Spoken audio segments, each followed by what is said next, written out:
estava com a redução da quantidade de pessoas trabalhando ao mesmo tempo. Então, quer dizer, a produtividade que a gente tinha estimado, ela não vale mais. Agora nós temos que aferir isso novamente. Os 6 meses de junho a dezembro do ano passado, alguns projetos andaram, paralisavam, então, quer dizer, também não são parâmetros de produtividade hoje para fazer um CAPEX novo, tá? Então, o primeiro ponto é tudo que a gente sabia de parâmetros de produtividade não se aplica mais. Todo projeto, igual o Diego falou, pela boa prática, se usava uma contingência. O que a boa prática diz para você ter uma contingência no projeto? Primeiro, você faz a análise do risco. Quem vai dizer qual é a sua contingência é o tamanho do seu risco do projeto. Em 2020, a gente nunca tinha um horizonte de distanciamento social para 12 meses, previsto para 12 meses. Hoje a gente não sabemos nem se 24 meses de 2020 ou 2021 vai ser suficiente.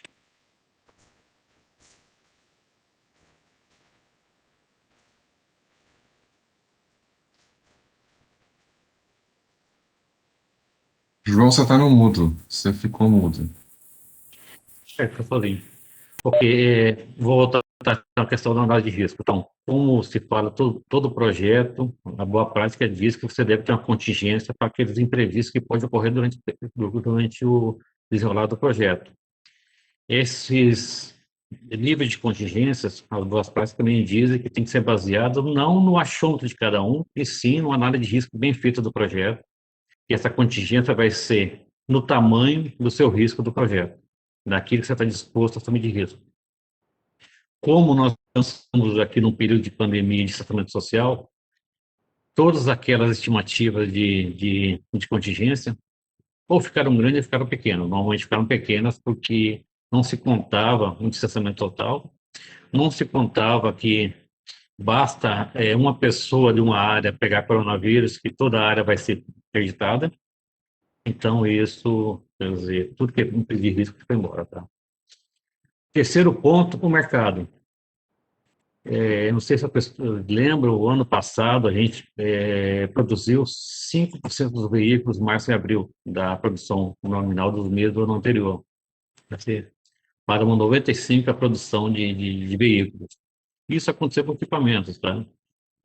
Tenho acompanhado alguns clientes na implantação de projetos hoje em dia, e ele não consegue comprar estrutura metálica, porque o aço ele está variando 10% em novembro, 10% em janeiro, e ninguém sabe qual que será o próximo aumento. Então, quer dizer, você não consegue fazer compras a longo prazo, ou a curto prazo, e mesmo assim você tem um problema de logística para entrega ainda, tá? E as estimativas, e com isso, o que que nos leva a deduzir com isso? Que tudo que a gente fez nos projetos anteriores a 2020, que estão em andamento dos projetos, esses projetos têm que ser revistos. As produtividades não são mais as mesmas mais, os custos dos materiais não são os mesmos, os prazos de entrega não são os mesmos, e as contingências também não são as mesmas, tá? Lá na frente, o doutor Marcelo vai falar, inclusive, que a gente, no começo da pandemia, até pensava assim, aonde que se enquadra a pandemia? Caso fortuito, força maior, em qual dos dois? Eu entendo que hoje em dia nenhum dos dois, tá? Hoje tem uma cláusula específica para isso, e o Marcelo ele deve abordar lá no final com isso, tá? Então, basicamente é isso. O que que mudou na pandemia? Quer dizer, hoje temos que reaprender a estimar projetos, tá? Ok?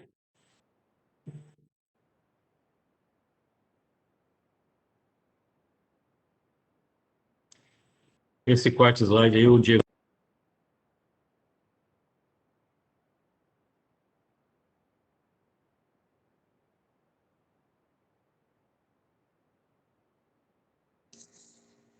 Ah, Diego, você está no mudo agora. Tá no mudo, Opa, Diego. esse negócio do mudo é o problema moderno, gente. O que que você vai ter? Você vai ter essas medidas de distanciamento, demandando mais espaço entre os trabalhadores, né? E você vai ter mais ônibus, mais logística envolvida. Você vai ter uma necessidade de espaçamento nos refeitórios e e nas frentes de serviço, certo? Você vai ter um desabastecimento, como o João mencionou, que está afetando hoje vários setores da economia, e aço, cimento, vários deles estão em franca ascensão. As frentes de serviço precisam ser mais espaçadas, né? Isso afeta a ocupação do canteiro e também altera a produtividade. Você vai ter relações sindicais que vão ser diferentes e potencialmente mais difíceis, né? Porque, por um lado, você tem as questões de saúde pública e saúde do trabalhador, e, por outro lado, você tem esse quadro de dificuldade de empregabilidade, ou seja, o desemprego crescendo no Brasil, e pressionando toda essa dinâmica, você vê, a gente tem contato com alguns clientes que falam que os casos de Covid começam a crescer no canteiro. Em alguns casos, eu conversava com a Luciana ontem mesmo, você observa fatalidades, né? Então, isso pressiona toda essa relação de trabalhador, sindicato e os empregadores, né? E, para não dizer que não falamos de flores, a Luciana, que é muito mais qualificada, vai falar sobre isso. Como você faz uma análise de risco nesse cenário de hoje, certo? E, não obstante tudo isso, que é um dos fatores mais importantes, você vai ter cronogramas de obra que vão ser muito afetados e prazo e custo andam juntos, certo? Então, tudo que a gente tinha de prazo que terminava em 2020, 2021, você sabe que isso não vai ficar do mesmo jeito. E aí o João vai fazer um super resumo dos nossos insights aqui antes da gente passar para a Luciana. Pois é, e com isso, a gente tentou, em base de pesquisa de mercado, em clientes que estão vivendo situações reais, tentar ver com eles o que está impactando hoje, qual é a tendência de impacto, o que está impactando, o que acha que vai impactar nos próximos 12 meses, tá? Como todo projeto, ele é feito de custos diretos e indiretos, tá? Os diretos seriam os materiais de construção, equipamentos e consumíveis, né, os materiais, e os indiretos seriam o transporte, alimentação e custo administrativo. Nós temos três tipos de impacto, né? Impacto quantitativo, impacto de custo e impacto de cronograma. Quer dizer, aquilo que reduz a demanda ou aumenta a quantidade de necessidade, tudo que aumenta o custo do projeto e aquele que atrasa o projeto, que é o cronograma. Bem, tanto em custos diretos quanto em custos diretos, todos eles hoje estão impactando o custo para maior. Quer dizer, em produtividade, desabastecimento, distanciamento, menos gente distanciamento social dentro da sua de serviço, tudo isso impacta em custo. Em termos de quantitativo, em função, como eu tenho menos gente, menos pessoas em cada frente de serviço, eu fico improdutivo. Então, eu necessito de mais pessoas espalhadas dentro da obra mais tempo. E o transporte, pela restrição de distanciamento do ônibus, a gente consegue perder, no mínimo, 50% da capacidade, não só nos ônibus, sim nos veículos de transporte, caminhonetes e outros materiais. E questão de cronograma, a gente tem aumento no número de equipamentos, porque eu vou ter mais frentes com menos gente, pelo distanciamento. Antigamente tinha uma frente de serviço com um equipamento de 10 pessoas, agora eu vou ter duas frentes de 5, então vou precisar de dois equipamentos, e com isso aumenta a mão de obra. Tá? E como tendência global, hoje em dia se visualiza nos próximos 12 meses que todos os custos diretos e indiretos da construção de novos projetos têm tendência de alta. E todos eles vão ser impactados pelo prazo, sem exceção dos que estão em andamento hoje em dia. Não teve um que não foi impactado pelo custo e nenhum pelo cronograma. E eu acredito que no ano passado não imaginávamos que a pandemia duraria 12 meses, já estamos já em 12 meses, e não temos certeza se acaba em 24. Quer dizer, toda a nossa parte lá a única coisa que é correta é afirmar nesse momento e pensar que as tendências de impacto das estimativas dos projetos tendem a continuar por mais tempo. Isso é a conclusão que chegamos hoje em casos concretos, tá? E, logicamente, a Adriana a Vale do Rio Doce é um exemplo de várias obras de investimentos correntes, de projetos de capital, e, com certeza, ela está sentindo isso dentro da Vale do Rio Doce. Ok, é isso. O próximo, Diago, para fechamento da Então, nossa parte. então, pessoal, para a gente fechar a parte da DRG aqui, o que que a gente tem de lição de 2020 para 2021 e para o futuro, né? Porque uma palavra que a gente odeia, um termo que a gente odeia, mas infelizmente ele é parte da nossa realidade, é o tal do novo normal, né? A gente estava fazendo o nosso aquecimento, esse novo normal incomoda todo mundo, mas ele é uma realidade, certo? Então, quando a gente fala no nosso processo de elaboração de CAPEX, o que a gente ouve e a gente reproduz aos clientes é que o processo, em geral, ele precisa aprender, ele precisa ser mais robusto. A gente precisa se voltar para as melhores práticas, né? Ou seja, aquilo que era baseado em parâmetro, partindo do princípio que há uma escalabilidade, ou seja, você consegue multiplicar ou dividir dependendo da sua necessidade, ele hoje já não se aplica mais. Você tem fatores imponderáveis e isso só reforça como a necessidade de se fazer uma análise de risco ela é importante, certo? Então, junto com isso, você tem essa questão de o que que era definido como provável, improvável e outros conceitos qualitativos e quantitativos. Tudo isso foi muito abalado e é fundamentalmente diferente agora do que era há 12 meses, né? E como disse o João, e ele fala muito bem sobre isso, você tem um conceito que a gente não sabe projetar quando a vida volta ao normal, e normal entre aspas, porque o que é o normal hoje, como é que ele vai ser daqui a 12 meses? Eu, por exemplo, tenho a opinião pessoal de que a gente não volta mais.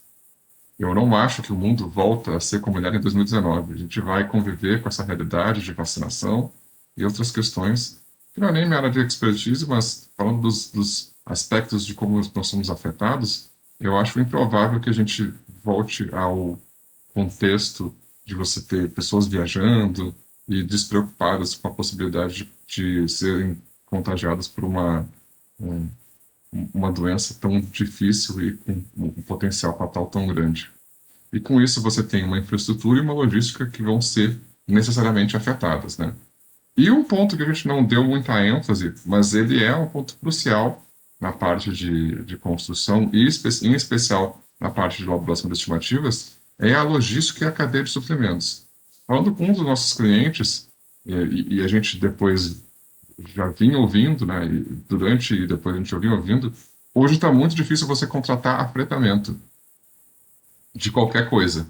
Então, por exemplo, se em 2019, quando a gente estava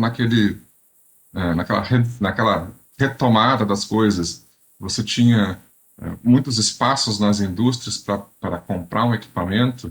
Por exemplo, a Luciana deve lembrar, eu vou pedir que ela faça esse resgate se for possível, que em 2009 era muito difícil comprar pneu de caminhão fora de estrada. Você tinha dificuldades muito complicadas, porque todo mundo estava concorrendo pelos mesmos recursos, as fábricas estavam cheias, você tinha carteiras, você tinha praça, você tinha que pedir para a ASA para o camarada fabricar um equipamento. Hoje você não tem mais isso. Porém, como todo mundo está começando a decolar, você vê isso no supermercado, o que que acontece? Precisa das coisas, mas as fábricas não conseguem dar conta, elas não conseguem despachar, você tem restrições de equipamento de logística, você tem restrição de navio, e isso vai afetar seriamente não só aquilo que você consome no dia a dia, como os consumíveis, você vê a falta de abastecimento de oxigênio lá na Venezuela, lá no Amazonas, perto da Venezuela, como a gente observou, mas isso não afeta só a parte hospitalar, afeta a parte industrial também. Então, você vai ter essa compressão, essa constrição na cadeia de suprimentos, tanto na parte de fábrica, aquelas fábricas que não têm capacidade de recuperar, e também na parte logística, que é você não ter capacidade de entrega. Isso vai pressionar os preços nos próximos 12 meses e possivelmente mais além, certo? Então, esses são os fatores que a gente queria passar. Eu vou passar a palavra e o controle aqui para a Luciana, e a gente volta no final. E quem tiver pergunta, por favor, faça para a gente a pergunta pelo chat. Valeu, pessoal! Bom dia, pessoal. É, Meu nome é Luciana, como o Diego falou. Eu trabalho na área de gestão de desempenho, gestão econômica e planejamento de projetos de ferrovia na Vale.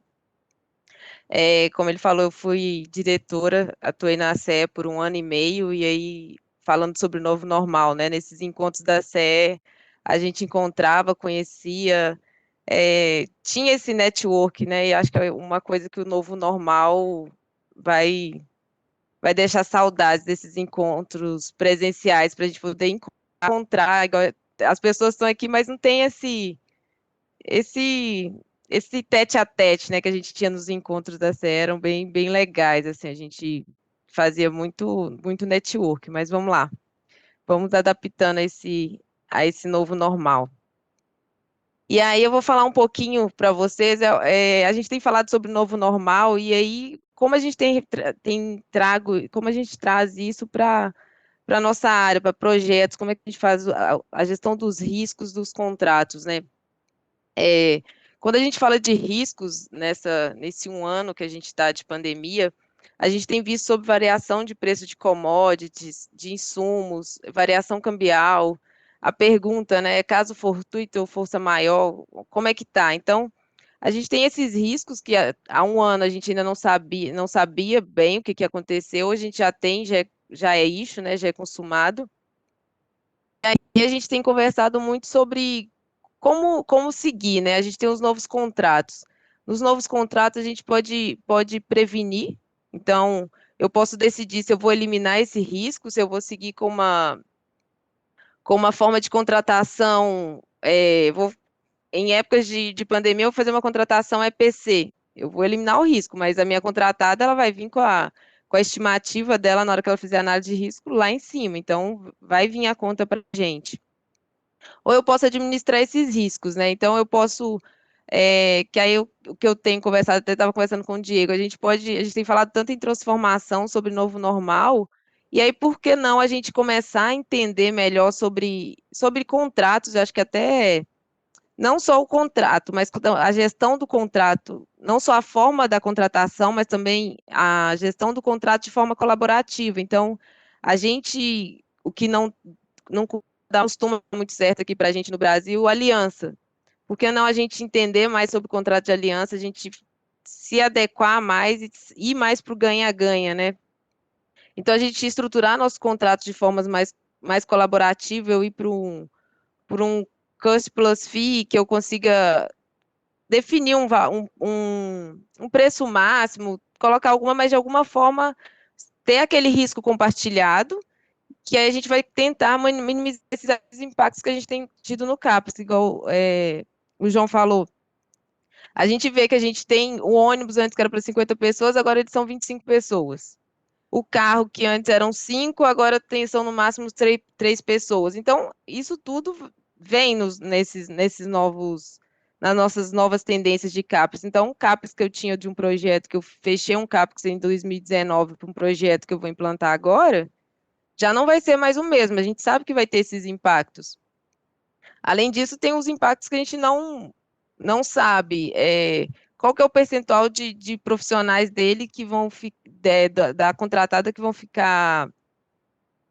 vão ter Covid e vão ficar indisponíveis, ele vai ter que ter um backup além de exposições críticas. Isso é um risco que ele tem e que ele não sabe que percentual. Então, por que eu não ter uma cláusula ali já contratual que eu fale sobre isso? Então, o que a gente tem falado muito é sobre como eu seguir com meus novos contratos e já ter alguma cláusula colaborativa, ou se não, ter um contrato, um tipo de contrato mais colaborativo. Então, isso eu ainda não tenho visto a gente mudar essa chavinha. Não sei se talvez a gente pensou que o negócio que a pandemia estava 1 ano seria suficiente, então a gente talvez não focou tanto em mudar essa chavinha, mas por quanto tempo a gente é, ainda tem pela frente? Então, acho que o que eu trago aqui para esse lado de novos contratos é a gente pensar mais e estimular mais essa mudança da forma de contratar. E aí, para o que a gente já está andando, né? O que a gente já tem contratos em andamento? O risco já aconteceu. O meu contrato, ele não previa. Acho que poucos os contratos que eu, assim, eu também trabalhei na consultoria e a gente tinha poucos casos de contratos, se não me engano, eu ouvi falar de 1 ou 2 contratos que previa a pandemia.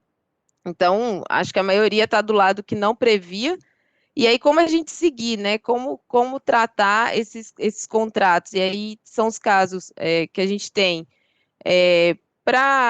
em busca de preservação da comunidade e do meio que está, até para não.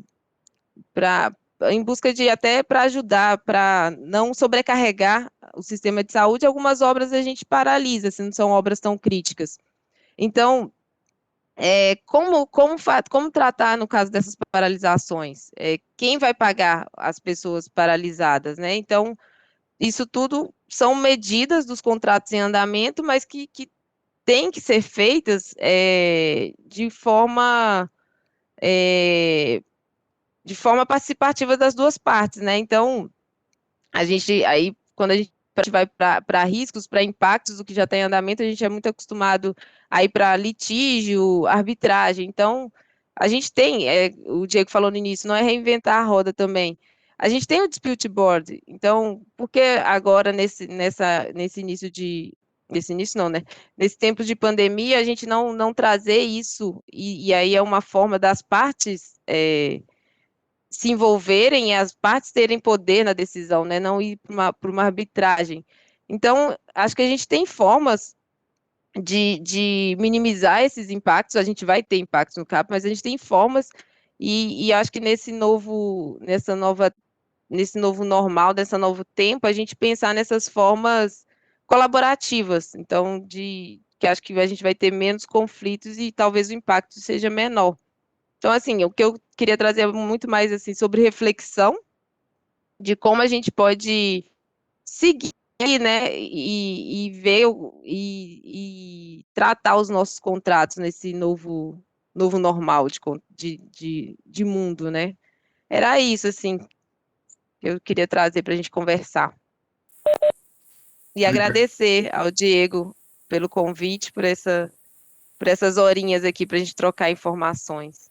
Obrigado, Luciana. Obrigado. Você não está dispensado, você sabe que a gente tem uma sessão no final. Não, tá. E aí Estou aqui. eu vou passar a palavra para o Marcelo e o controle da apresentação também.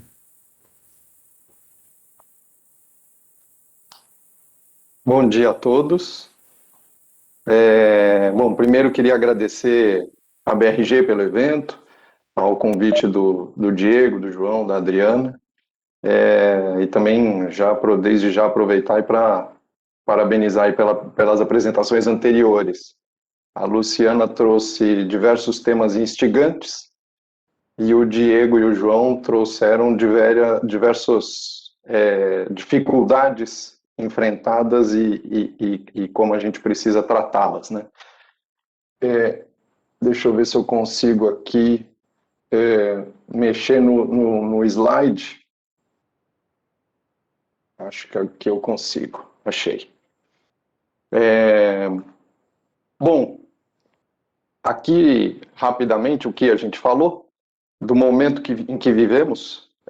Você tem o contrato, de repente vem uma situação que você até trazia na cláusula, normalmente na cláusula de caso fortuito ou força maior, uma hipótese de pandemia, mas nunca ninguém tinha experimentado isso e nem imaginava que isso seria experimentado, né? Era um daqueles itens que constavam, mas não era dada muita atenção, porque nunca tinha ocorrido, né?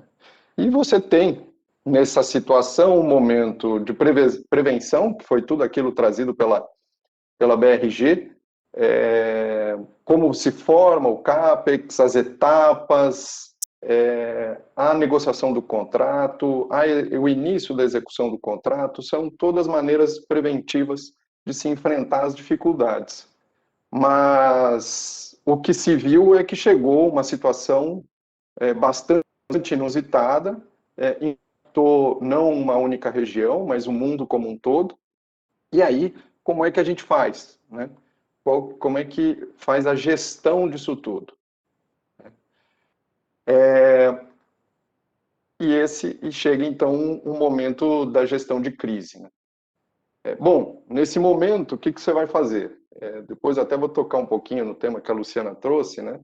Mas no contrato que você tem em curso, você tem até algumas maneiras, e eu vou falar um pouquinho mais adiante, de como rever eventualmente algumas condições, implantar algumas situações ad hoc, né? Mas você vai ter dois momentos, basicamente, né?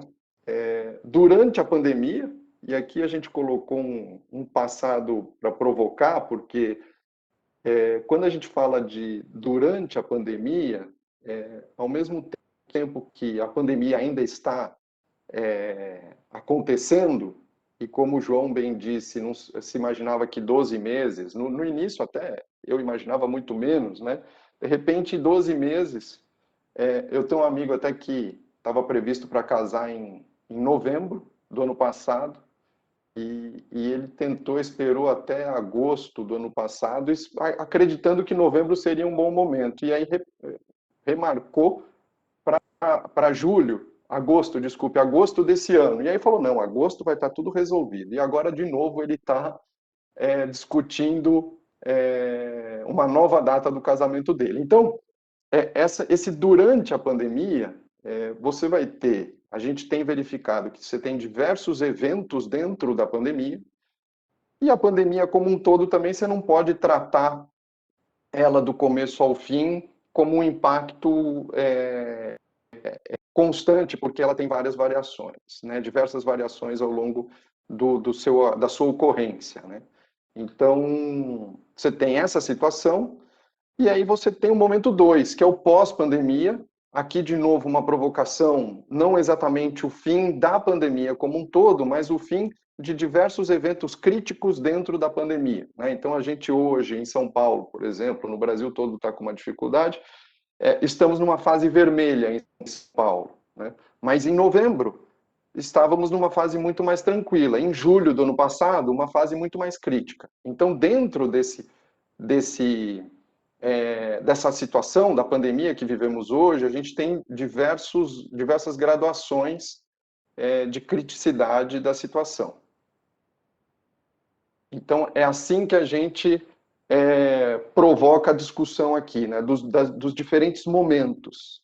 E aí vem a pergunta que desde o início, ou a discussão, melhor dizendo, a discussão que desde o início é feita, né? A pandemia é caso fortuito ou força maior? É lógico que aqui, genericamente, deixa eu até avançar para o próximo, e aí temos o Código Civil, mas genericamente até o próprio Ministério de Infraestrutura fez uma consulta à AGU, a Advocacia Geral da União, ano passado, perguntando como é que os contratos de concessão deveriam ser interpretados e se enquadrava o caso fortuito ou força maior.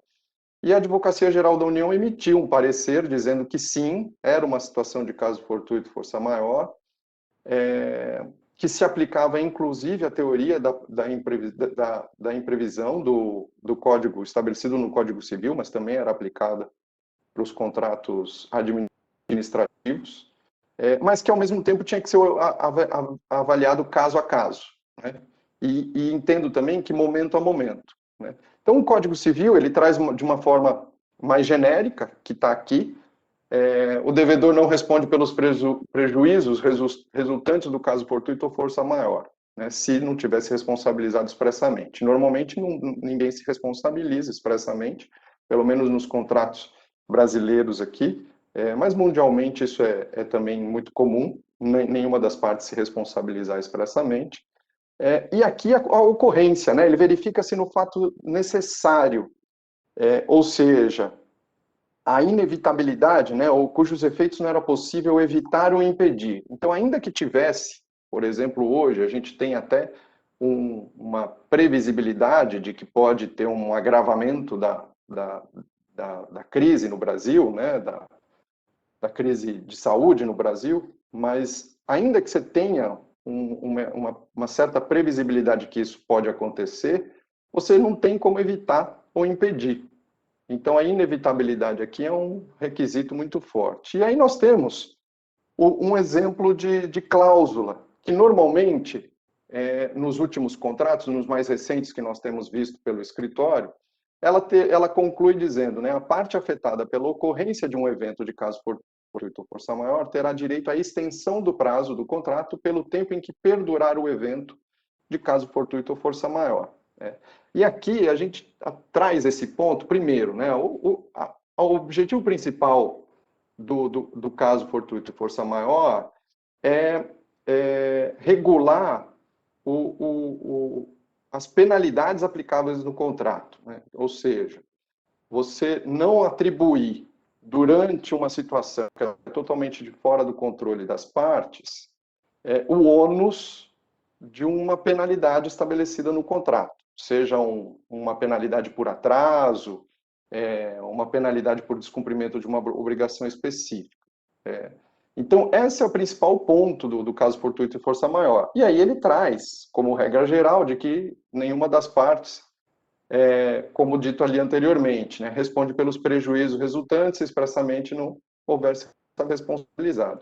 Mas aqui, o ponto principal são os momentos que a gente tratou ali no início, né? Então, assim, primeiro em que momento nós estamos falando?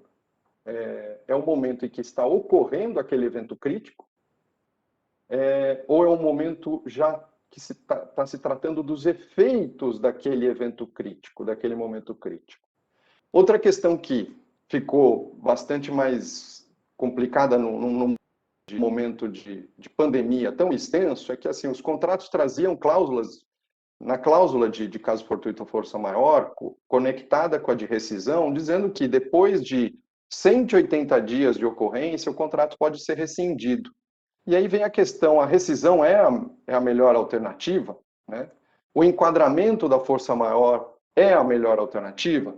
Então, assim, o ponto que a gente traz aqui bom, caso fortuito e força maior, se a gente olhar a pandemia como um todo, ela sim pode ser caracterizada. Mas quando se olha no caso a caso, terão várias outras, para a gente até não sempre rapidamente se enquadrar numa situação e bitolar nela, mas você dentro dos contratos de implantação de empreendimentos, né, de construção, você terá outras cláusulas que também podem ser aplicáveis e às vezes até mais aplicáveis. Então, só para trazer alguns exemplos,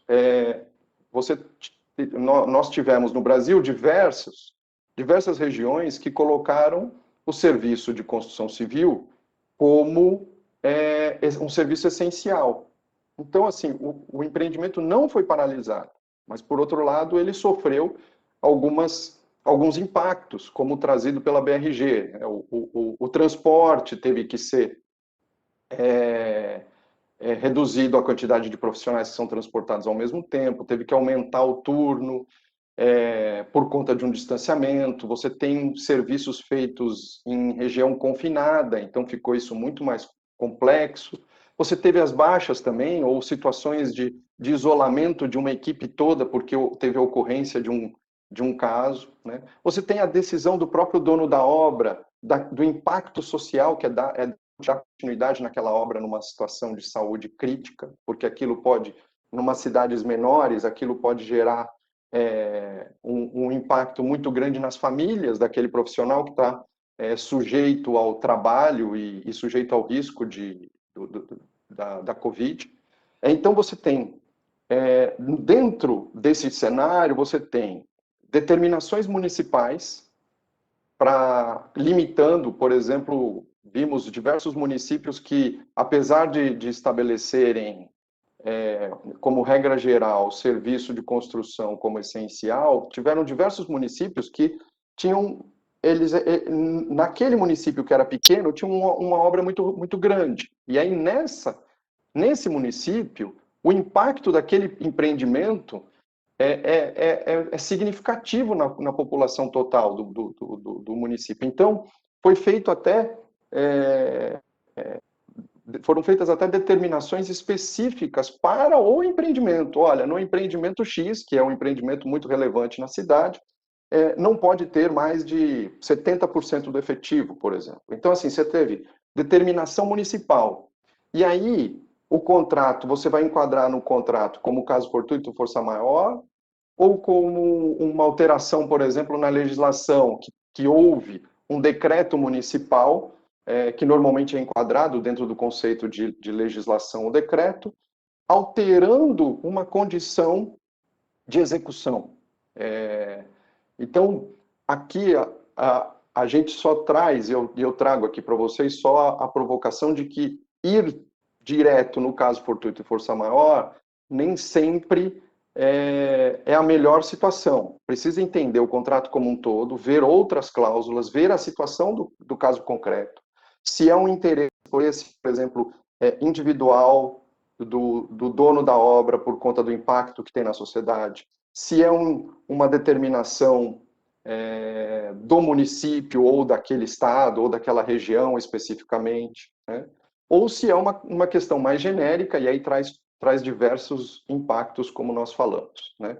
Por isso, inclusive, que o João citou, que hoje, nos contratos que são firmados hoje, onde já se tem uma precificação dos impactos da pandemia, lógico que não dá para se prever tudo, mas já se tem uma ideia de os EPIs necessários para isso, o contingente necessário para isso, ainda assim se tem feito cláusulas, anexos específicos, fugindo das cláusulas tradicionais, para tratar da situação da pandemia e da Covid.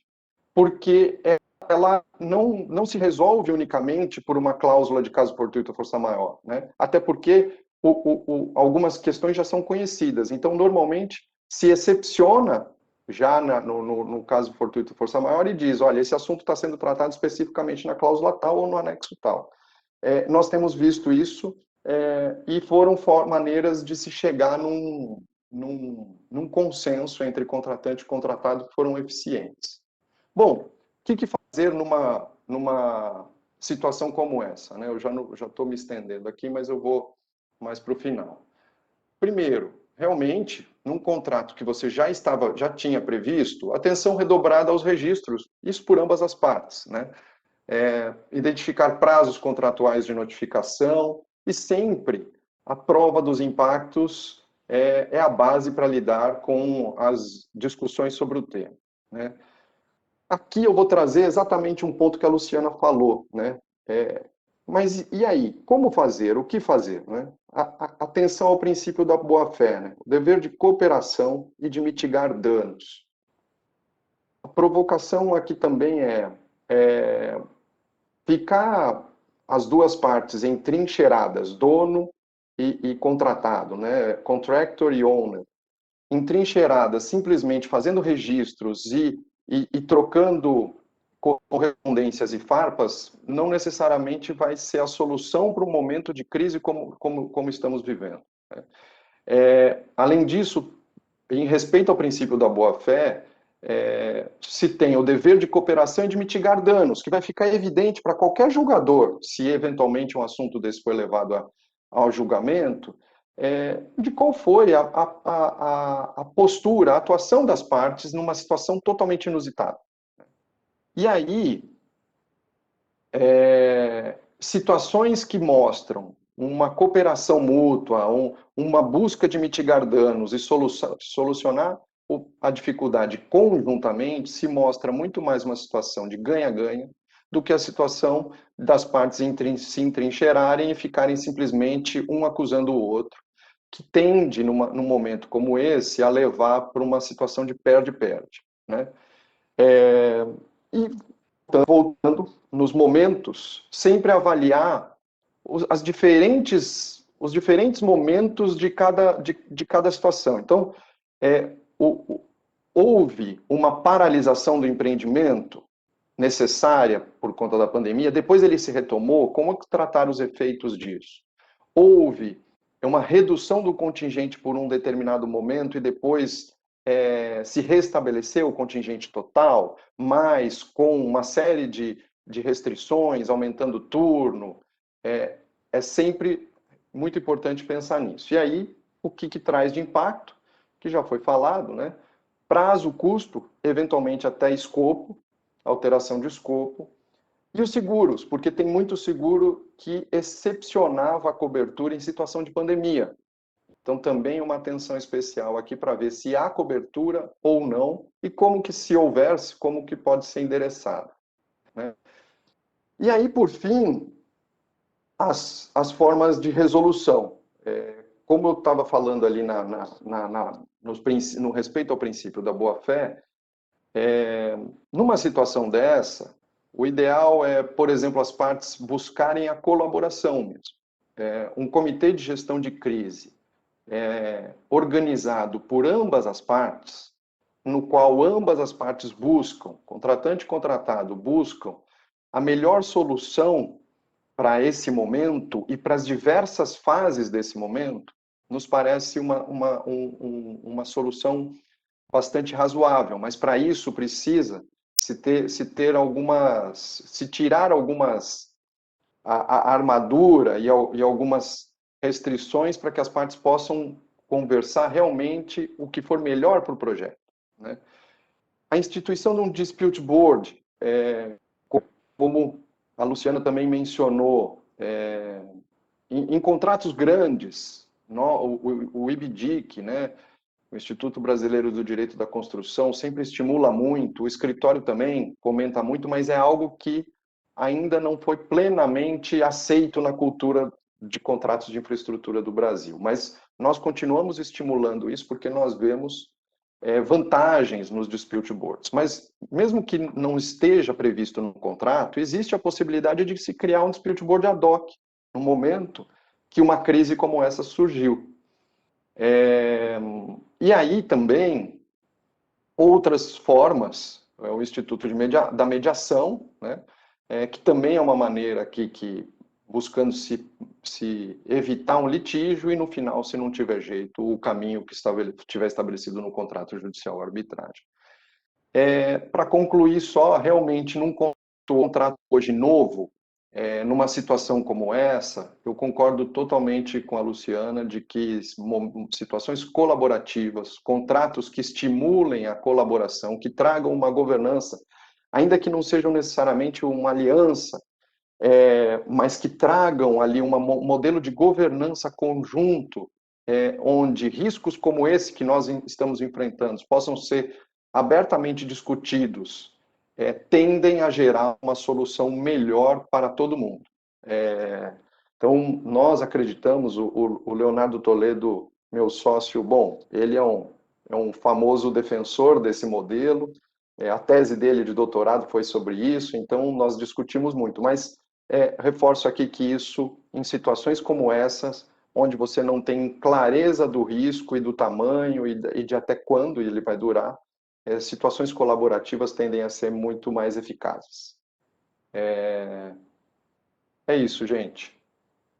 Deixa eu ver se tem aqui. Muito obrigado. Eu acho que eu estendi um pouquinho mais, mas pelo que eu vi do tempo, a gente ainda tinha, não estourou o tempo total. Marcelo, mais uma vez, obrigado por ter feito essa apresentação.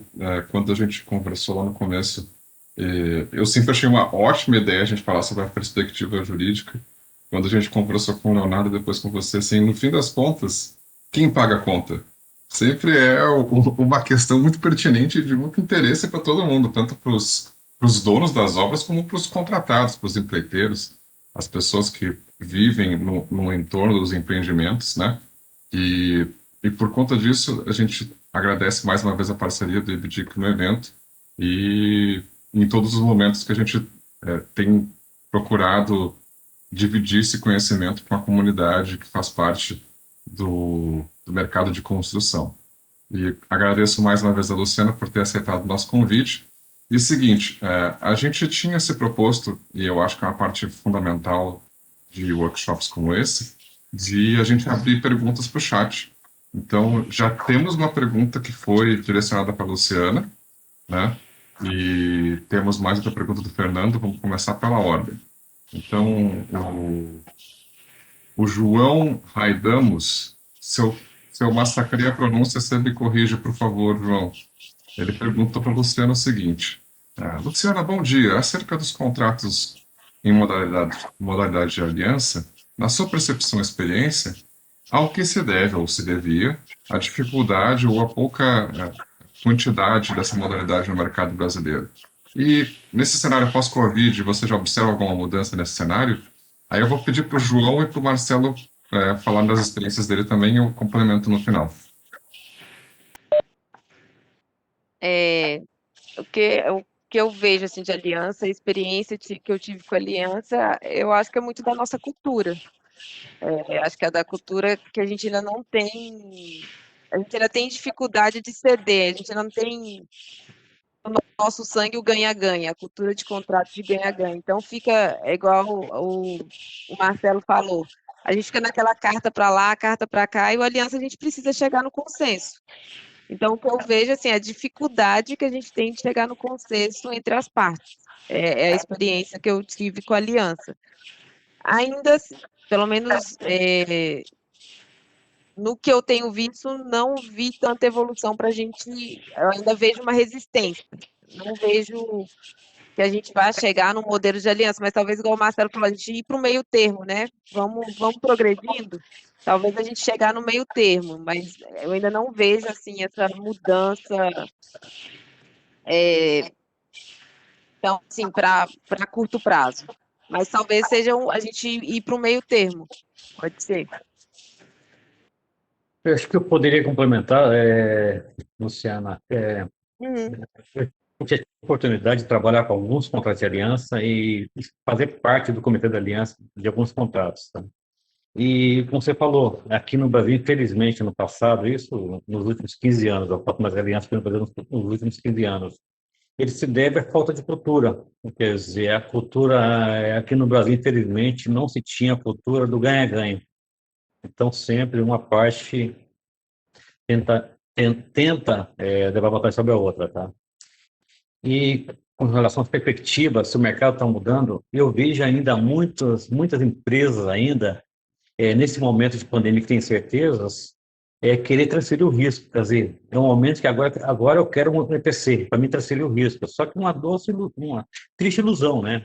Achar que qualquer EPCista não vai fazer um risco, vou pagar uma contingência grande, até maior do que não, para aceitar um EPC. Então, tem muitas empresas ainda pensando em EPC como forte de transferir o risco. E eu acho que o momento agora seria exatamente o momento de ter contratos que não sejam uma aliança, tá? Mas sejam um meio termo, tá? Um contrato aí, talvez um preço máximo garantido, alguma modalidade aí que as partes se empenhem em criar a cultura que o Brasil de ganha-ganha. Complementando, bom, eu também tive uma experiência, até vivi alguns contratos com a própria Vale no passado. A Vale tentou implantar contratos de aliança no Brasil e aí acabou desistindo. Vi outras empresas que também tentaram isso. Participei de alguns contratos e realmente, assim, a questão da postura das partes, ela ainda no Brasil é bastante combativa. Então, não adiantou, no que eu vi, escrever no contrato princípios de colaboração, de abertura, se na prática a postura das partes é de esconder determinadas informações, é de fiscalizar, enfim, isso realmente acabou não ajudando. Concordo que uma possibilidade talvez tentar evoluir aos poucos para que dê tempo para o Brasil ir aprendendo conforme evolui até chegar num estágio mais maduro desse tipo de diferente de contrato. Diria adicionalmente ainda que nós brasileiros acabamos não dedicando muito tempo à fase de planejamento e num contrato que você estabelece uma governança em comum, não vou nem falar aliança, mas que você, ainda que seja um modelo intermediário, que você estabelece uma governança em comum, o ideal é que a fase de planejamento seja bastante respeitada e dedicada para que dê tempo para as partes criarem essa cultura, criarem esse ambiente de confiança e aí sim seguir na execução. quando se misturam as fases de proposta, cria-se um projeto fast track, onde você já está fazendo o projeto e o ambiente fica muito corrido para dar tempo de se estabelecer a confiança entre as partes. Então, acrescentaria isso ao que o João e a Luciana falaram, para não simplesmente repetir o que eles trouxeram, que é muito importante, né? Eu acho que é o ponto principal. E aí, por fim, eu só destacaria o ponto que o João trouxe, que é a alocação de riscos. Realmente, existem riscos e você não consegue simplesmente transferir, simplesmente jogar para uma das partes. Muitas vezes, quando a parte que assume aquele risco não tem condições de assumir aquele risco de verdade, ainda que ela tenha combinado de assumir, a tendência é que aquele risco volte para quem transferiu. Então, não simplesmente fazer, não, peraí, eu vou transferir todo um risco para uma determinada parte que não tem capacidade, aquilo no final vai gerar um estresse na relação contratual. Era isso que eu queria terminar dizendo. Obrigado, Marcelo. E assim, só para finalizar, eu vou estender um pouco o comentário para também a gente não cansar e a gente atender todas as perguntas que felizmente estão chegando. Eu fico muito feliz com a participação de vocês, que é o seguinte: eu acho que no Brasil, indo mais além, a gente tem dificuldade em tratar EPC também, sabia? E por que eu estou dizendo isso? Porque na minha experiência, e eu participei de um projeto grande que era controlado por uma das maiores mineradoras do Brasil, o board conjunto, esse que você estava falando, de administração do projeto, tinha muita dificuldade em lidar com aumentos de custos que eventualmente acontecem, porque havia uma demanda de saber detalhes que ensejavam que a administração tivesse sido por custo unitário, que não era o caso, você estava lidando com um contrato EPC. Então, na verdade, eu acho que culturalmente a gente tem muita dificuldade em lidar com outras modalidades que não sejam custo unitário. Então, toda essa alocação de risco, ela está, no fundo, ligada justamente a uma coisa que você falou que é muito importante e a gente tratou no começo, que é essa fase de planejamento, ou seja, qual o modelo que norteia a formação da estimativa, que é o que nos traz aqui hoje. Então, a gente volta a enfatizar essa necessidade de processos mais robustos. Eu sei que a Luciana, que trabalha na Vale, que tem uma prática de adotar a metodologia FEL, tem uma prática muito robusta, só que, ao mesmo tempo, a gente também tem a necessidade, as necessidades não, mas uma agenda política por trás do projeto. Ou seja, quem é que tem um bônus amarrado à aprovação do projeto? O que entra, como o Marcelo falou, em fast track, o que não vai? O que é solicitado apresentar um grande detalhamento e o que vai mais ou menos porque tem uma agenda política por trás. Então, todas essas coisas eventualmente vão se manifestar em como o projeto é administrado, como é que o CAPEX é formado e se vai ter estudo de orçamento ou não. E, no fim, a conta é dividida entre empreiteiro e dono, e é por isso que a gente tem essa cultura do litígio, né? Como falaram tanto o João, como a Luciana, como o Marcelo, que ninguém quer dar a má notícia para o seu chefe.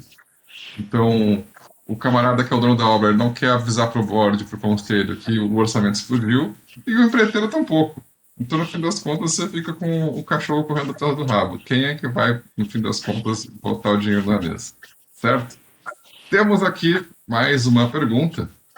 A pergunta é do Fernando Gerlach. Se eu massacrei o seu nome, por favor, você me corrija aqui no chat. E ele pergunta para o pessoal o seguinte: nas elaborações e planejamentos de CAPEX com essa ótica de pandemia, ela será contínua por muitos anos, mas caso ela acabe, quais são os impactos que a gente poderia ter nessa condição contrária e em relação ao que estamos vivendo hoje? Manter essa contingência, essa prática, é uma coisa que a gente deveria perseguir para os próximos anos? O que vocês acham? Eu vou pedir para todos responderem.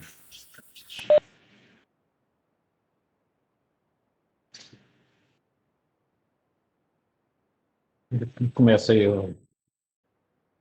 Eu posso começar, então. Eu acho que sim, tá? É igual a história, nós temos cláusulas aí de caso por disposição maior, falava de pandemia. Só que fazia 100 anos que a gente não tinha pandemia, tá? Aí a pergunta, alguém é capaz de arriscar dizer o seguinte, que não vai acontecer outra pandemia, vai demorar 100 anos novamente ou vai acontecer ano que vem? Então, o momento que acaba essa pandemia, todo mundo vacina, todo mundo volta a trabalhar sem restrições, sem distanciamento, a vida normal de antigamente. Nós temos a memória muito curta, né? Então esquecemos coisa fácil.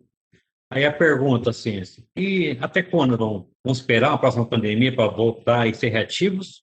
Ou vamos trabalhar de forma, é, levar isso na próxima análise de risco? Eu acredito que a gente deve, é, manter isso, sim, no foco e levar em conta isso nas futuras análises de risco dos projetos para definir as contingências.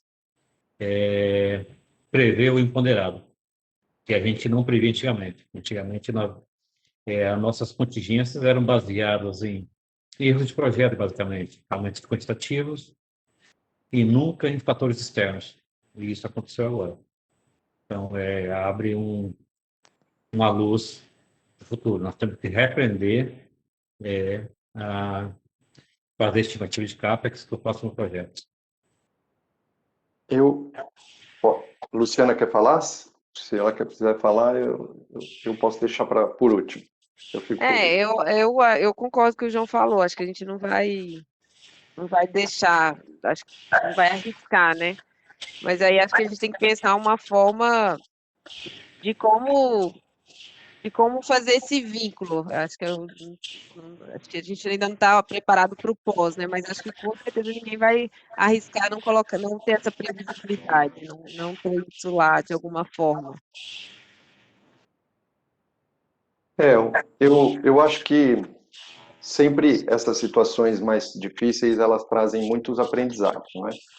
Um dos aprendizados apesar da falta de contato humano que a Luciana trouxe, que realmente faz falta, mas a gente acabou aprendendo a trabalhar remotamente com muito mais facilidade e trouxe também vantagens. Então, eu acho que esse momento, o aprendizado que poderia nos trazer é a forma que a gente aloca e enfrenta os riscos. Né? Voltando aqui Então, como é que a gente vai tratar os riscos aqui? Acredito que poderão ser segregados em dois grupos de riscos. Os riscos que podem ser mais facilmente tratados por qualquer das partes. Então, esse é um grupo, e aí você pode alocar dentro desse grupo o risco que é mais afeto ao contratante e o risco que é mais afeto ao contratado. E um outro grupo, que são os riscos mais difíceis de serem alocados, com menor probabilidade de ocorrência, mas se ocorrer com altos impactos, que nem é esse caso. Bom, trazendo só um pouquinho aqui do Bill Gates, né? O Bill Gates, todo mundo diz que ele já tinha comentado que a pandemia era uma possibilidade de ocorrência, alguns anos, 1 ou 2 anos antes da pandemia da Covid, e recentemente ele emitiu também uma opinião dizendo que a tendência é que isso fique, com uma certa forma, um pouco mais frequente. Independente de se vai ter uma frequência ou não, eu acho que essa maneira de alocar os riscos e tratar alguns riscos de uma maneira diferenciada do que simplesmente alocar para uma das partes, poderia ser uma evolução e um aprendizado de toda essa pandemia. Eu já trabalhei, alguns anos atrás, num modelo que era para uma hidrelétrica, e o risco do underground, né, do geológico, ele foi tratado de maneira compartilhada. Então, assim, era um contrato EPC tradicional, os riscos eram, em regra, alocados adequadamente, como tradicionalmente, para cada uma das partes, mas o risco geológico ele tinha um compartilhamento, então ele tinha um tratamento específico, né? E olha que o risco geológico, principalmente em projetos de hidrelétrica, é muito discutido há anos, né? Mas eu trago esse exemplo só para dizer que Um risco, por exemplo, da pandemia, porque se for sempre quantificado esse risco e ele não ocorrer, no final das contas você acaba encarecendo o CAPEX, e às vezes até correndo o risco, se for uma concorrência numa concessão, por exemplo, de perder aquela concorrência, né? Ou de ficar com preço distorcido, diminuir margem de mercado e tudo. Então, se determinados riscos pudessem ser alocados de uma maneira compartilhada e até tratar uma governança, olha, se acontecer aquele risco que é de difícil tratamento, se aciona uma governança ad hoc, por exemplo, se aciona um comitê de crise, se aciona o dispute board. A nossa recomendação é que exista em contratos em diversos contratos, mas naqueles de longa duração e alto investimento, na minha opinião, eles seriam quase que mandatórios, né? Praticamente mandatórios, porque eu vejo muita vantagem para o sucesso do empreendimento, né? Mas poderia se trabalhar nessa maneira, né? Criando governança e tratamento específica para aqueles riscos de maior impacto. Obrigado, Marcelo. Que resposta bacana. Eu acho fantástico a gente falar sobre esses outros modelos alternativos de resolução de disputas. A VRG, a gente fez um evento em 2019 que falava sobre esses modelos, e eu acho fenomenal a experiência que vocês, doutorado Marquete, têm sobre esses outros mecanismos de resolução de disputa que são preemptivos, antecedem ao litígio. A gente tem uma pergunta sobre isso que eu vou fazer mais tarde, porque eu vou obedecer a ordem que o pessoal fez a pergunta aqui. A gente tem uma participação do Flávio Galvão, que é um parceiro nosso, sempre está com a gente, e ele pergunta para você, Marcelo, o seguinte: ele disse que participou de uma discussão sobre caso fortuito ou força maior, e ele relata que o problema é que as partes tinham pouco entendimento sobre como funciona isso e a aplicação do artigo 393 do Código Civil. E aí eles disseram, ele comenta que foi uma necessidade de revisar o contrato para maior colaboração. Porém, ele também ressalta aqui que no plano de investimento, quem está pagando a conta é o investidor, né? Porque todo dia que ele deixa de produzir é um custo não só pelo custo da obra, mas é um fluxo de caixa que ele está perdendo, né? E ele sugere aqui que ele acha mais aplicável um modelo, o custo fixo mais reembolsável ou aquele custo fixo com bônus e penalidades. Ele quer saber qual é a sua experiência nesse sentido, o que você acha desse momento onde essas discussões estão acontecendo em relação à aplicação do Código Civil aqui. Bom, primeiro queria também cumprimentar o Flávio, conheço de um bom tempo, traz sempre, tem uma ótima experiência, traz sempre provocações importantes. Bom, deixa eu tentar dividir aqui um pouco a resposta. A primeira parte é que, de fato, nos contratos maiores, mais complexos, até que se via ou se vê um tratamento mais detalhado da cláusula de caso fortuito ou força maior. Mas a verdade é que muitos contratos, essa cláusula era quase que aquela famosa midnight clause, né? Que é a cláusula do fim da noite, que ninguém dá muita atenção, fica mais para a parte final do contrato. Não é muito... Não tem grandes ocorrências. Quando tem, pela experiência anterior, quando tinha, eram de casos menores, impactos menores, então ninguém dava muita atenção até que acontece uma situação como a nossa. Então, o primeiro ponto realmente algumas cláusulas, o Código Civil ele é bem sucinto, você vê que ali ele é amplo, né? Não detalha muito, e as cláusulas deveriam trazer um detalhamento maior e muitas vezes acabam também não trazendo, porque nós temos aí dois momentos. O primeiro é a caracterização durante o evento e segundo, os efeitos daquele evento. Então, eu sempre gosto de trazer o exemplo do tsunami lá do Japão. O tsunami durou segundos e gerou efeitos de meses, se não anos.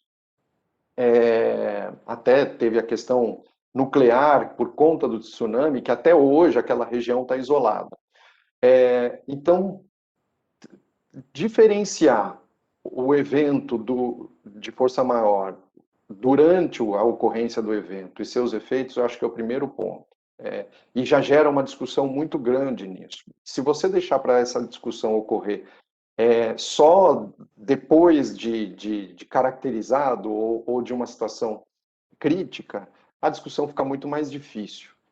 Então, se tentar antecipar, tratando no contrato já essa diferenciação e o que ocorre em cada um dos momentos, é super relevante. Se não, realmente, a tendência é que seja necessário repactuar a cláusula. E aí, talvez, se tiver uma dificuldade das partes chegarem no consenso, buscar até um deal counsel, e não necessariamente só de advogado, um comitêzinho ali para contribuir para uma solução que seja boa para ambas as partes, para solucionar.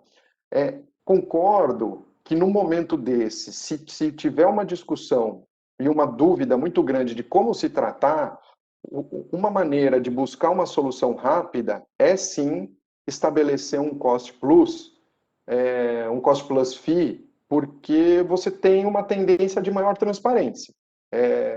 Deveria, né? Eu digo ter uma tendência, mas assim, em tese, deveria ser transparente a ponto de se apurar aqueles custos e pagar uma remuneração para o contratado de maneira que aquilo não impeça.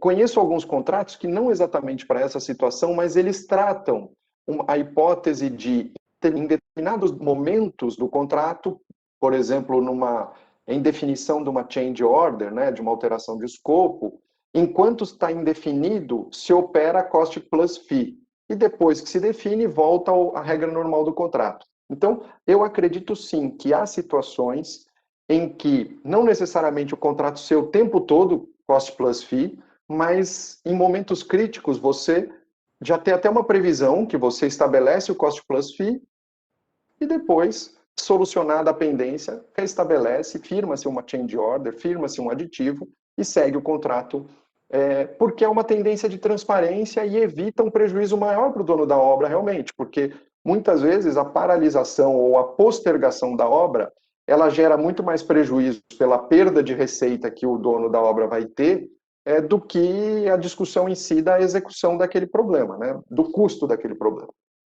Então, acredito sim, Perfeito. mas diria tratar a cláusula e diria ter uma hipótese de cost plus mesmo. Tem aqui também uma questão que é parecida com o que a gente falou no começo, né? Que só um pouquinho aqui.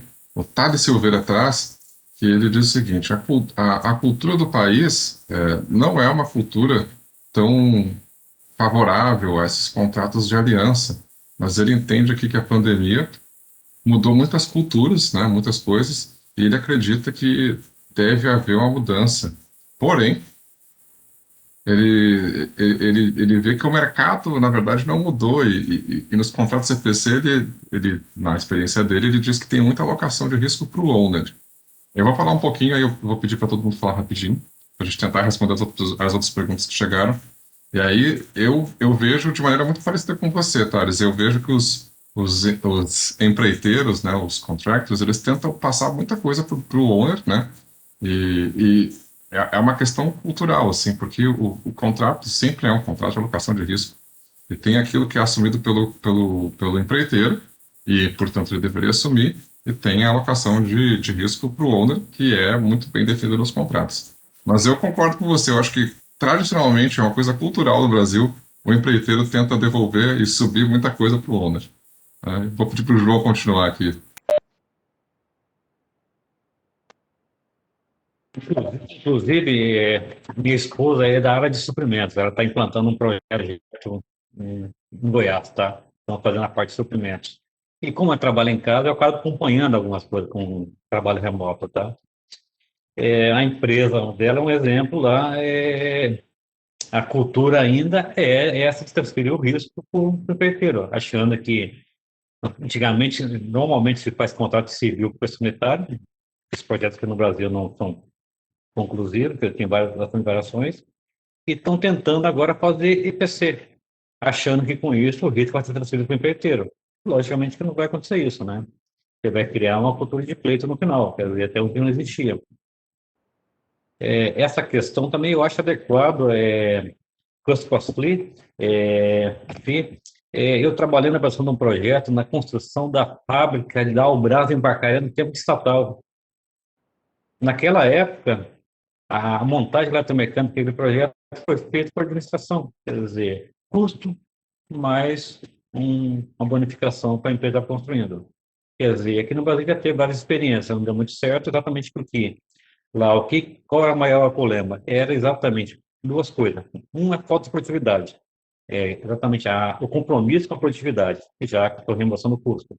E o segundo, a falta de transparência na apresentação dos custos.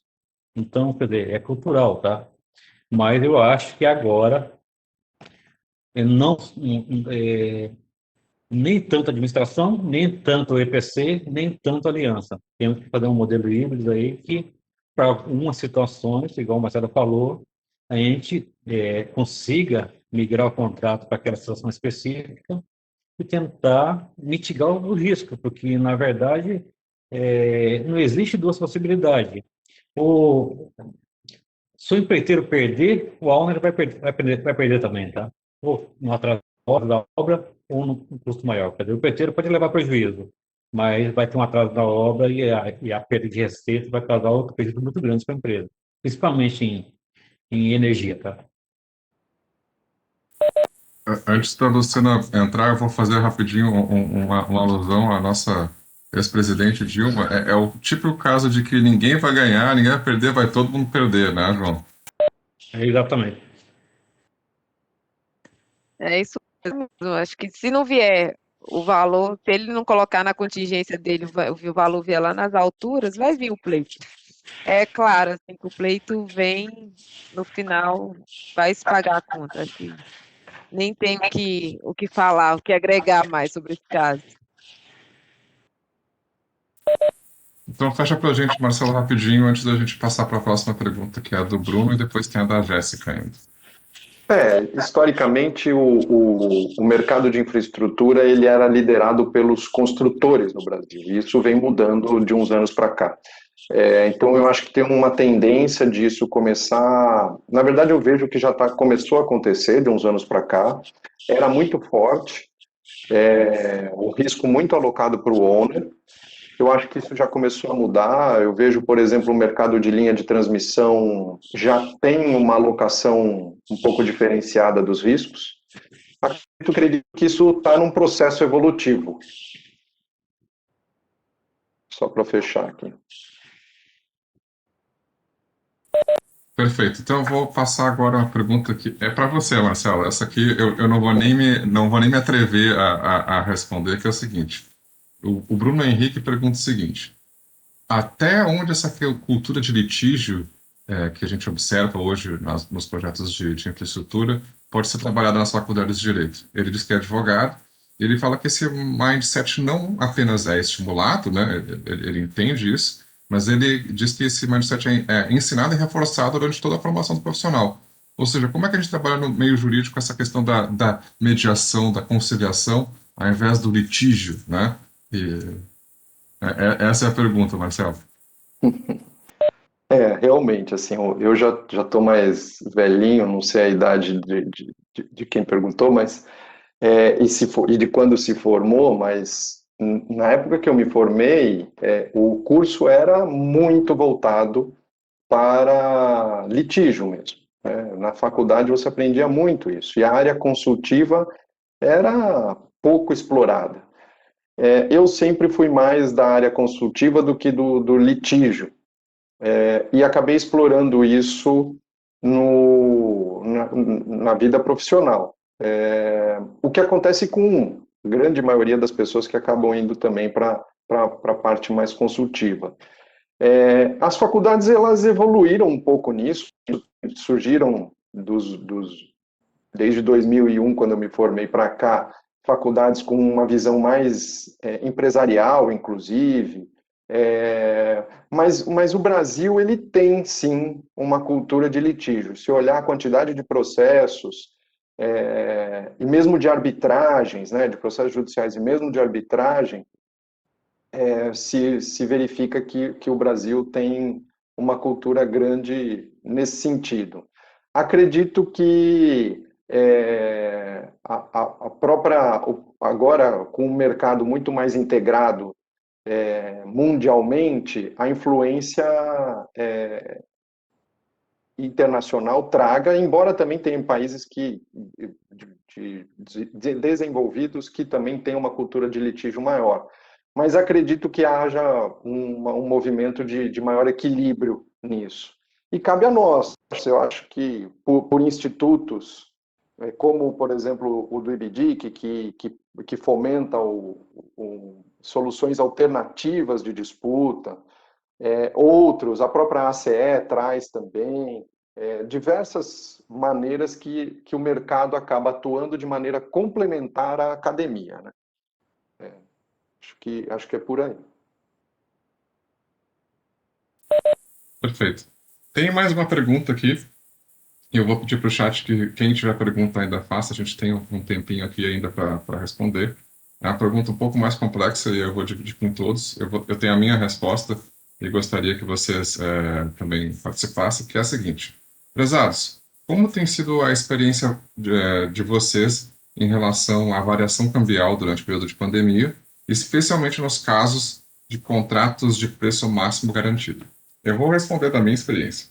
Então é o seguinte, quando você tem um contrato de preço máximo garantido, se uma parte do seu contrato é indexada a uma moeda estrangeira, a recomendação é que você faça um hedge, né? Que você faça uma proteção cambial para que você não fique exposto a uma flutuação muito intensa da moeda, né? Uma variação muito intensa da moeda. Essa é a recomendação que você deveria seguir via de regra.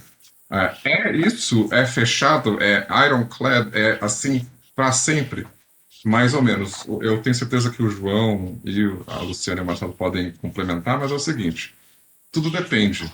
O seu contrato se encerrava quando?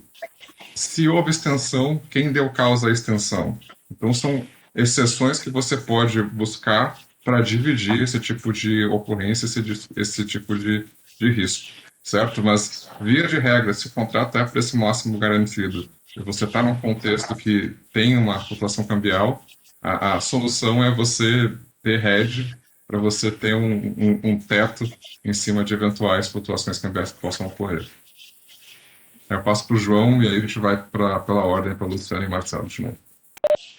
Complementando, na verdade, se ele tem uma parte em dólar, e se essa parte é significativa, se a gente seguir todos os processos de uma estimativa de CAPEX da forma que deve ser, e uma delas é a análise de risco, lá você vai saber o tamanho desse risco, e aí vai poder tomar essa decisão exatamente fazer o hedge, mas eu não vejo outra solução, se é significativo, e num dólar flutuante que nós temos no Brasil a vida toda, né, não é de agora, tá?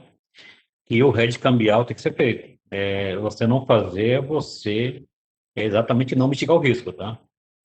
Então, acontece em vários casos, tá? Eu lembro de um contrato que a gente fez consultoria pela BRG também, há 3, 4 anos atrás, aonde a gente projetou, o dólar estava 2 e pouquinho, projetou um dólar de 3,70.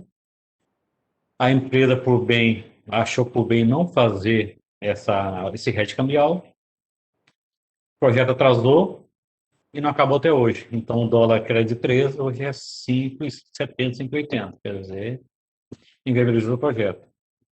E como o projeto você não volta atrás, você tem que assumir o risco, né? Então, eu não vejo outra maneira, sim, em quantificar o risco e aí tomar a melhor estratégia possível, tá?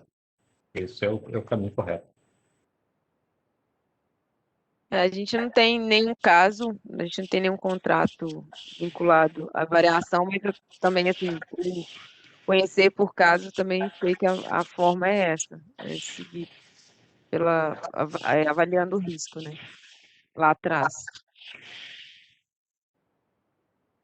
Eu vejo assim, o RED é uma maneira, assim, muito importante, muito usada. Eu vejo também uma fórmula paramétrica, tudo isso na prevenção, vou falar primeiro, né? Uma fórmula paramétrica, se você tem um item, um componente de importação grande no contrato, seria interessante você criar uma fórmula paramétrica que busque capturar essa variação do dólar ou do câmbio, qualquer que seja, né? Uma outra maneira, às vezes, depende do projeto, você tem o owner com uma receita em dólar. Vou pegar até o exemplo da Vale. Muitas vezes a Vale tem receitas em dólar pela exportação que faz. Então, às vezes, faz sentido para o owner alocar esse risco com ele, porque se aumentou o custo, mas ele aumenta a receita também, e às vezes ele já está redeado pela própria operação. Isso preventivamente, eu acho que essas discussões são super importantes, né? Hedge, fórmula paramétrica e a situação caso a caso. Para o futuro, assim, reativamente, o Código Civil ele traz a teoria da imprevisão, né? Você também tem o Instituto, a cláusula hardship, que internacionalmente é utilizada. No Brasil, não é uma cláusula que é prevista em muitos contratos, mas você tem no Código Civil a teoria da imprevisão. O ponto da teoria da imprevisão, que é o artigo 478 do Código Civil, ele diz que ela ocorre quando a prestação se tornar excessivamente onerosa, mas com extrema vantagem para a outra. Então, a dificuldade no Instituto Brasileiro é que você precisa não somente ter uma situação extraordinária, imprevisível, né? Então você precisa demonstrar uma extraordinariedade, ou seja, não pode ser simplesmente o real desvalorizou. Não, e o dólar aumentou. Não, precisa mostrar que é algo extraordinário, fora da média. Precisa mostrar imprevisibilidade. Até aí, câmbio é bastante imprevisível. Mas você precisa mostrar que isso ficou oneroso para uma das partes e vantajoso para a outra. Isso que é um requisito bastante complicado no Instituto Brasileiro. Mas ele existe e poderia ser invocado, a teoria da imprevisão ela pode ser invocada numa situação de reação, né? Ou seja, já aconteceu o problema e ele precisa ser endereçado. Complementando, Marcelo, também em questão, eu já vi casos também de uma forma de mitigar o risco. Muitos projetos aqui no Brasil, principalmente em mineração, as júniores canadenses, vêm para o Brasil para projetos. E, logicamente, todo o capital vem de fora, então em dólar. Eu já vi empresas, em vez de fazer o hedge cambial, ela trazendo o dinheiro para cá à medida que você tem que pagar. Quer dizer, eu levo 100 dólares, vou trazer 100 dólares de fora. Então, eu mitigo nesse ponto, porque é muito comum pegar o dinheiro do projeto, traz todo para o Brasil, converte em reais, e aí você tem que fazer um hedge para botar uma situação que o dinheiro antigamente era dólar. Então, é uma maneira também, é manter o capital lá fora e trazer a medida que o projeto está andando. Perfeito. Já vai acontecer com sucesso, tá? Muito bem pontuada. Bom, pessoal, então, assim, a gente tem uma última pergunta aqui, que é do Antônio Carlos de Oliveira. Ele pergunta o seguinte, em particular para o Marcelo, né? Como você vê os contratos NEC, o New Engineering Contract, sendo aplicados no Brasil? E se você acha, no caso, que esse é um contrato melhor, porque ele supostamente apresenta uma opção de ganha-ganha. Eu não tenho visto muitos contratos NSC sendo feitos no Brasil. E aí a gente comenta com você, Marcelo, e se alguém mais quiser comentar, pode falar. Boa pergunta. Trouxe um tema que estava aqui guardado na minha memória. Não estava tão fresco assim, mas estava na memória aqui. O contrato NSC, ele veio de uma evolução lá até onde eu sei, né? De uma evolução lá em Londres, nas Olimpíadas, e foi de grande sucesso, né? Esse modelo ele trouxe bastante sucesso e eu até li uma reportagem na época dizendo que o volume de investimentos foi muito assertivo, assim, ou seja, o volume investido ficou muito próximo do estimado ou ficou dentro do estimado na aplicação desse modelo que no final ele traz uma governança, né? E ele estabelece, até hoje, tem o FAC One, que é um modelo que também traz essa governança e cria uma governança entre os contratados e o contratante para desenvolverem o projeto sempre focados naquela governança criada entre as partes. Eu confesso que eu não vi mais os modelos contratos. Na verdade, eu não vi nem ser praticado no Brasil os contratos NEC. Acredito que o FAC One seja uma possibilidade aqui para o Brasil. O IBDIC, inclusive, traduziu esse contrato, esse modelo de forma autorizada aqui no Brasil. Então, acredito que esse seria uma maneira de aplicá-lo. Mas, especificamente do NEC, eu não vi mais aplicações, grandes aplicações, além do projeto das Olimpíadas.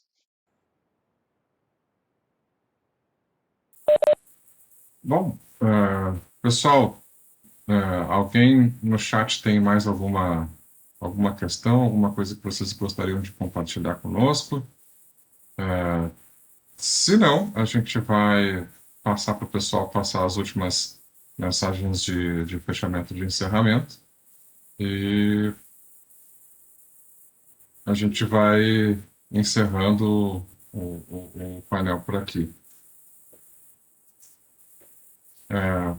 Pessoal, acho que a gente não vai ter mais nenhuma pergunta, não. De toda forma, assim, em nome da BRG, eu e o João queremos agradecer a Luciana e ao Marcelo por terem participado e se dedicado a preparar o material e estarem de corpo e mente aqui conosco hoje e se dedicarem a ajudar a definir o tema e o escopo daquilo que a gente ia falar. E a todos... Opa! Tem mais uma pergunta, não vamos terminar não. Renato Harris está perguntando para a gente como o fato de ter um DB instalado desde o início impactaria no CAPEX e o risco do empreendimento. Eu vou te pedir, Renato, por gentileza, para esclarecer. DB, você está falando de design básico, de engenharia básica, é isso? Confirma para a gente aqui que aí eu elaboro. E dispute board, não? Dispute board. Dispute board ajuda a ler o painel, me salvou. Cara, Renato, eu acho que o dispute board ajudaria muito, porque em questões, por exemplo, como essa de uma variação cambial, é uma coisa que pode parar, muito provavelmente, o EPCista, você achar uma solução que seja conveniente, seja boa para todas as partes, ajuda você a não parar a obra, certo? Nas ocasiões em que isso é possível. Por que eu acho que, em particular, na pandemia, isso talvez não tivesse sido tão positivo? Porque vários lugares, como bem falou o Marcelo, e a gente conversou nas sessões preliminares, a prefeitura manda parar. Aí a obra para e não tem jeito. Então o dispute board não poderia resolver isso de forma nenhuma. Mas o dispute board eu acho, via de regra, uma ótima solução, especialmente em projetos que são longos e têm um grande capital investido. Aí eu vou pedir para todo mundo falar um pouco também. Eu acredito, sim, além de ser, eu acho que isso o IBDIC tenta, nos últimos tempos, tornar cultural no Brasil, né? Quer dizer, você tem um método de disputa anterior ao litígio. Então, e não vejo também que a criação de estar previsto no contrato de dispute board aumenta custo no projeto. Muito pelo contrário, é o mais barato que tem. Se você resolve assim via judiciária, é o mais barato que tem. Então, eu não vejo ponto negativo nenhum. Tá? Começa com a mediação e seguimos aí na ordem de dispute board, né? É isso.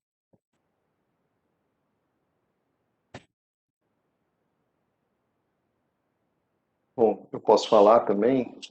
Bom, tem a DRB Foundation lá, traz que mais de 90% das decisões de um dispute board acabam sendo ratificadas posteriormente em processo arbitral quando são levadas para a arbitragem, né? Então, assim, isso mostra uma eficácia boa, muito boa, né, do dispute board. Com isso, o que eu vejo de vantagem é que ele acelera as decisões, tem um índice de eficácia alto das decisões, ou seja, mais de 90% delas são as mesmas que uma arbitragem teria, um processo arbitral teria. O processo arbitral ele é desgastante comercialmente, além de ter seu custo e seu tempo, né?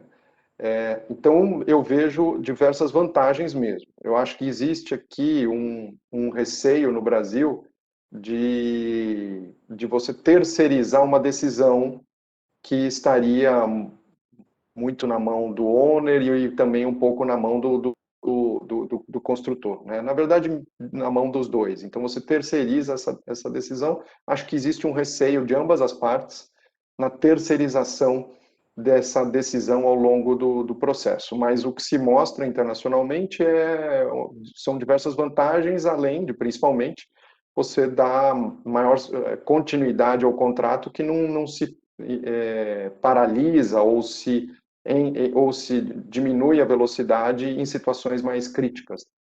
Então, realmente é vantajoso e o custo da equipe com certeza se paga, porque o valor agregado é muito grande.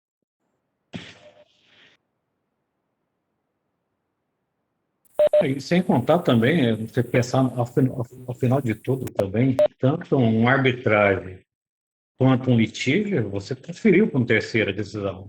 Você não tomou decisão nenhuma. No final se transfere, exatamente. Exatamente. Se chega num extremo, você tem que transferir de qualquer forma para o terceiro. Uma arbitragem nada mais do que você transferir para terceiro, tomar decisão para vocês dois. Então, na verdade, isso já existe, tá? É que tem aquele receio de durante, né, a execução já ser terceirizada e não só numa situação mais específica, né? Mas é exatamente, João. Você tem toda a razão. Mas eu vejo assim, como o lado positivo, que você vai estar durante, né? Ele vai estar vendo o que realmente está acontecendo, que é o que eu vejo na arbitragem. A arbitragem, elas têm sido longas, eu tenho um processo de arbitragem que eles são longos, e é depois que já aconteceu. Você vai fazer uma visita técnica, quando a gente pega de infraestrutura, você já não sabe mais o que aconteceu, já está tudo ali a terra feita, já está, no caso da ferrovia, já está trem passando, e o que aconteceu ali? A arbitragem já é o pós, né? Então, acho que o dispute, acho que eu não participei de nenhum ainda, mas eu vejo que é uma opção que não muito diferente da arbitragem, mas é no momento ali, é no online, né? Então, acho que tem muito a agregar. Eu vou só complementar que na prática o que acontece é o seguinte: a gente tem essa cultura, como vários participantes falaram, e o Marcelo também gostou também, sobre o litígio e de litigar, e o que acaba acontecendo muitas vezes é que a gente tem a impressão, eu acho que é uma coisa cultural do brasileiro mesmo, de que há um lado vencedor, independente de como seja a causa. E na prática o que acontece é o seguinte: você jamais consegue garantir qual o resultado de um litígio, qualquer que seja. Por melhor que sejam os fatos, as evidências dos registros, você nunca vai garantir. E ninguém em sã consciência faria isso. Eu garanto que eu vou vencer, eu garanto que vou conseguir um retorno. Você não pode. Então, nós da BRG, quando nós vamos falar com os clientes em relação a uma tomada de decisão, vai se prosseguir com litígio ou não, a gente sempre alerta. Uma negociação ruim, via de regra, no valor médio esperado, ela vai ser melhor que o litígio. Porque a gente tem um controle muito maior sobre qual vai ser o resultado. E no litígio, seja na justiça comum, seja em arbitragem, você jamais vai ter. Então, a gente sempre recomenda que se tente negociar, e o Dispute Resolution Board, o Dispute Board, vem justamente nessa toada, né? Você tentar resolver o conflito antes que ele escale e seja insolúvel por qualquer outro método. O Dispute Board, como ele atua no problema que aconteceu, na verdade, você resolve um problema E se você não faz naquele momento, você deixa para o final, aquele problema ele causa vários outros problemas. Na verdade, ele é muito maior no final. Você não resolver na hora, e aí no final vai aumentar muito o problema. E isso é especialmente verdade, né? E falando mais uma vez sobre câmbio, e eu não sei como é a experiência de vocês, mas para a gente encerrar também aqui, um problema que é recorrente em vários projetos no Brasil é desembaraço alfandegário aduaneiro, que nunca demora aquilo que você achava que ia demorar, sempre tem custos, sempre tem problemas com o pessoal da alfândega, é um inferno. Então, assim, demorou o desembaraço. Quem é que paga o custo de armazenamento, de transportes, de reinspeção? Faltou material na obra porque estava detido. Quem é responsável? Né? Outra coisa, por exemplo, no Brasil, você não consegue fazer regime DDP, que é o Delivered and Duties Paid. Ou seja, inevitavelmente você vai ficar enquanto owner com uma parte do risco, que é justamente fazer o desembaraço e a parte documental burocrática. Sempre é complicadíssimo essa parte no Brasil. Então, é muito difícil você cercear o seu empreendimento de todo e qualquer risco. Dessa forma, a gente ter essa discussão preemptiva, eu acho sempre mais positivo.